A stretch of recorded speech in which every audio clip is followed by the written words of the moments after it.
Hey, Josh, welcome to the show. Thanks for having me. Good to be here.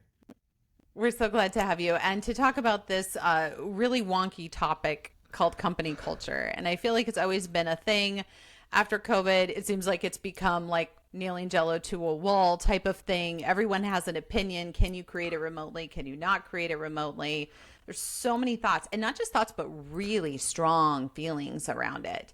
Um, Yeah. let's just start with what is culture? What does company culture Yeah. mean when we say that in 2023?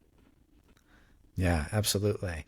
But I think one of the great things the pandemic did was actually bring this topic to light in a way that it wasn't really talked about pre-pandemic, because this has always Mm-hmm. been right. I've been talking about this for I don't know, 15 years, and people well before me for 20, 30, 50 years, some right. So it's like this is not a new topic, but it feels like it's new on the stage of awareness for a lot of people. Mm-hmm. And so in order to understand culture, though, I really recommend not thinking about culture, because culture is Oh, that's almost counterintuitive. in Yeah, but yeah, but it's so complex, right? You look up culture in the dictionary and it's just like this string of words that's just it gets bizarrely complex so fast, because this amalgamation of all these different things, right? That kind of come into this like melting pot, and that makes your culture, and it gets really confusing really quickly. And so what we recommend is using a different metaphor to understand culture, which is an operating system. So think about like interesting. you might not think about the operating system on your phone or your computer very often, unless you're a big nerd like me.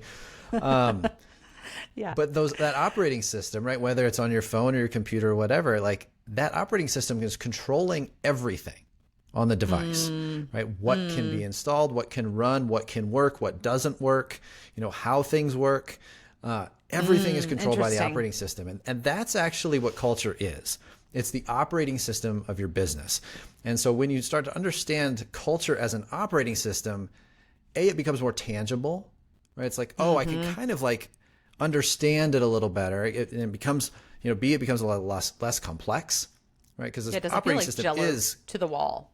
Yeah. yeah, exactly. It feels less like that, right? An operating system is still complex. There's a lot of things happening, but we can build these things, right? We can upgrade these things. And so it's just a better way to think about culture, I found. I absolutely love that definition of it, and it does make it more tangible. Why does company culture matter in an organization? Because we look Yeah. at some big box retailers, I think we can all think of a number of them that really don't have a company culture, and it's very void of humanity.